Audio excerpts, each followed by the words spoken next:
Hey everyone, it's just me. No, you didn't miss anything. No, it's not the wrong day on the calendar. I know a lot of you were saying, hey, Spaz, you only do pay-per-view reviews, and there was no TNA or WWE pay-per-views tonight, and that is absolutely correct. If there's other companies that I'm not aware of that did have a pay-per-view tonight, sorry if I got your hopes up. That's not what this is. This is, I don't know what this is. This is me being creative, and this is me needing to put more than 2 posts up a month.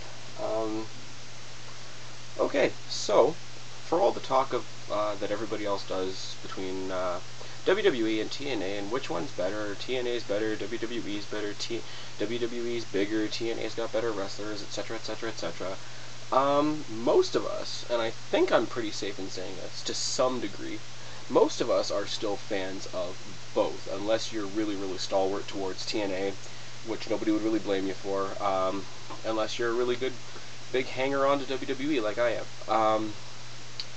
But that ultimately leads to, oh man, who would we rather see from TNA fight who from WWE? We all have those conversations. We all sit there at the bars with our buddies or in the basements while we're watching a pay-per-view and, you know, maybe having a few beers and maybe, you know, wishing that Vince McMahon wasn't such a dick and would actually allow cross-promotional stuff, and we all say, you know, so-and-so should face so-and-so and such and such. I do that. I have a very boring job. I think about this shit a lot. I'm not gonna lie. Most of the time it's to cure my own boredom. Again, hand on heart, it's no, there's no altruistic method here. It's purely selfishly trying to fill the day. So, what you do when you have a lot of boredom, you make an entire fight card, and yeah, it's messy, and if I tried to hold it up to here, nobody would be able to read it probably. So, what I'm gonna do, I'm not gonna tell you who I think would win any of these, because it's beyond ridiculous for me to do so. But I'm just gonna run down the card and, you know, give you guys something to think about. You guys can let me know what you think about it, etc., etc., etc. First match of the night, nobody would really care about, because it's 2 wrestlers that are both on my I don't give a shit list, but I figure toss them on there, toss them a cookie, but make them the first match of the night, at least get everybody going. It would be Kane versus Abyss. I said first blood match, because, you know, they're both supposedly the monsters of their respective companies, so they, you know, the metaphorical value of them shredding each other to pieces is pretty appropriate, I would say. Yeah, there's no regular matches on this card, just because that is how much time I had. Now, the next 3, this is where, you know, this is where it's almost going to feel like King of the Ring, since we don't have a real King of the Ring anymore. The next 3 matches, the winners of these 3 matches would then be put into a triple threat Ultimate X match. So the 3 matches are Morrison versus Kazarian, which I think would steal the show of the night if it was ever real.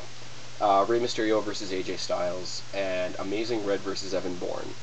So whoever wins those 3 matches then would move directly to an Ultimate X match, and the winner of that would get something. None of these matches are for any belts, obviously, because put WWE and TNA together, and in both of their grand histories, we'd have like 20 or we'd have more belts than competitors, which would just be weird. So that's that. That's my X Division light heavyweight component of the evening. As much as most people are putting down the women's divisions in both companies, I've got 2, you know, women's divas, knockouts, whatever you want to call the female gender of wrestling matches. The first one is all fluff and circumstance. The first one is the beautiful people from TNA versus their wannabes in WWE. Talking, of course, about Lay Cool. This is basically to represent everything that's wrong with women's wrestling, but I tossed it on there because I am still a guy and everything down there still works.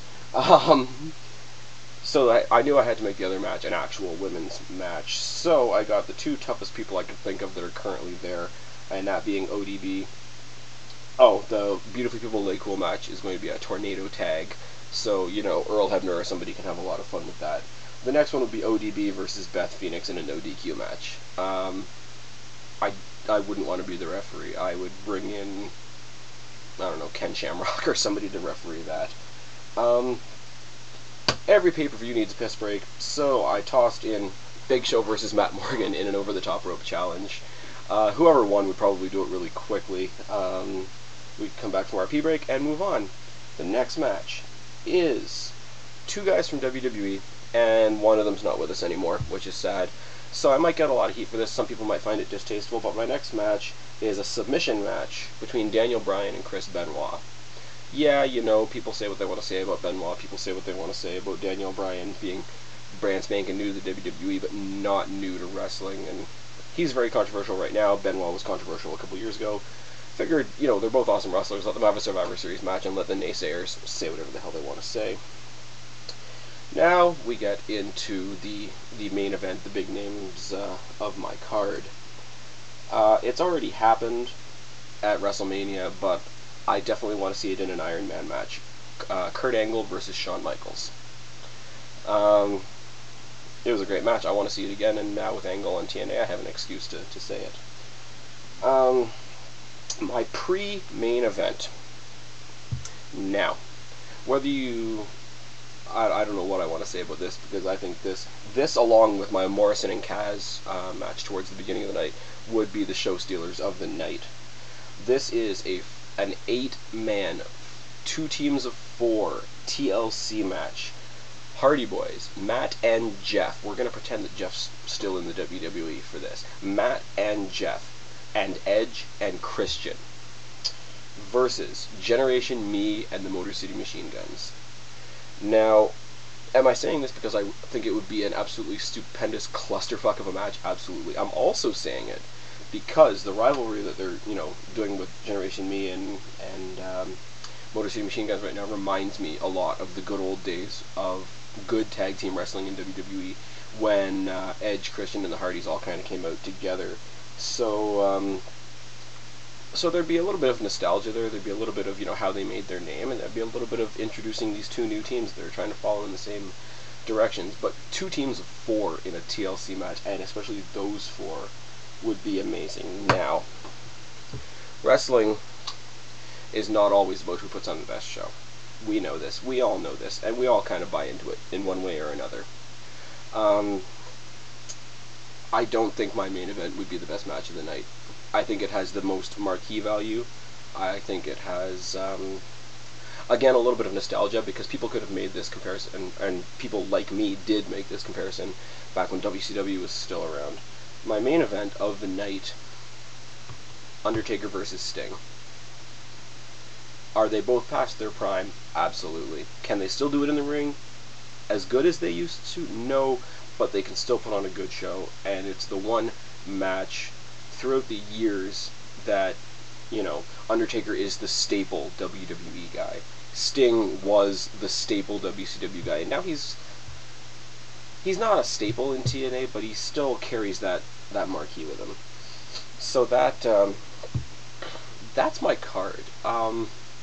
I don't know what any of you want to do with it. I don't know if you guys give a crap about my fictitious card. My only other thing would be, for this fantasy card to be created, we couldn't have it in a WWE ring, because it wouldn't be fair to the old school TNA guys. We couldn't have it in an old school 6-sided TNA ring, because it wouldn't be fair to the WWE guys.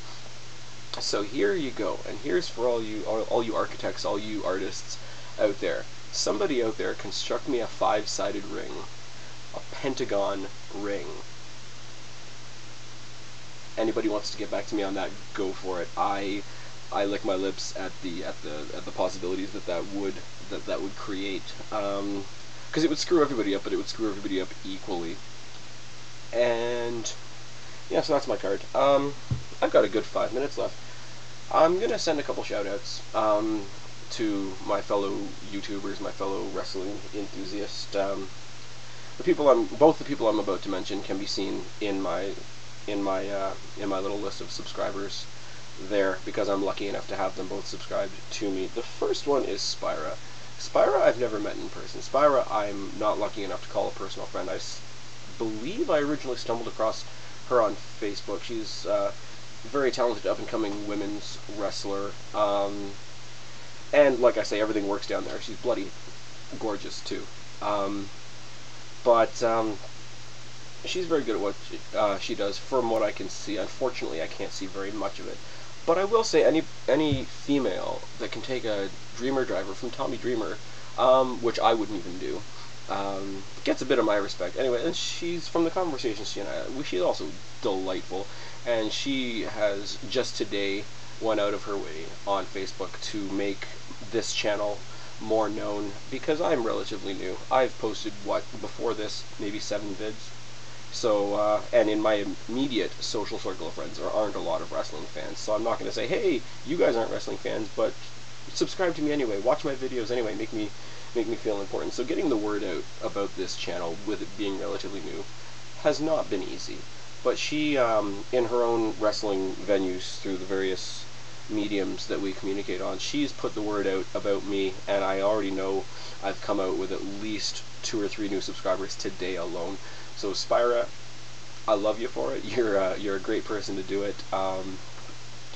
She's trying to get on to the next WWE Tough Enough, and there's a vote going on right now. You can vote for her. I'm going to put the link in the information section of this video when I post it. So I won't tell you guys to vote for her just because I say so. But what I will say is take a couple seconds, see what she's done, see what she's got up there. Vote for her if you want to, and if you think she deserves it, which I do, because from everything I've seen, she's working hard. You don't have to join anything, you don't have to sign up for anything. It's a click of a mouse. You know, we all have 2 seconds. We've all watched a Robbie E match, so we know we can waste a couple seconds of our lives. The next one is Marc Pearson, who is another YouTube blogger that does videos similar but better to mine. He is, again, not a personal friend of mine, unfortunately. I would love to say that he is. He has one of the best wrestling critic minds that I have seen on YouTube. In fact, he's the only YouTube blogger of my kind that I'm actually sub to. This is the guy that I've been watching for about a year now, and watching his vids made me want to do mine. Marc, what can I say? I love what you do. You are having a shit-tastic time right now. You were a partner, and you got screwed out of it hard, and I just wanted to publicly say to you, I don't know if you're even going to see this or not, but I want to say to you, buddy, that sucks. That sucks a lot. And on top of that, then your computer doesn't like you right now either. But I really want to wish all the best to you. Anybody that that doesn't know who this guy is, because he's got, I think he's got more subs right now than I can count. But anybody who doesn't know who this guy is, like I say again, Marc Pearson, look in my subscribe list. Check this guy out. If you've got things in wrestling that are driving you nuts, they probably drive him nuts too, and he probably has something funny to say about them already. So Marc, we're waiting for you to come back, buddy. We're waiting for you to tear into the wrestling world like only you can do. Spyra, you're gorgeous. I'm voting for you every day. Thank you so much for your help in getting my word out there so that more people can enjoy my vids. I don't know what else I have to say. There's my card. I don't think I'll take up any more of your time. I've been Spaz. Subscribe button's up there. Put your comments down there, and I will see you later.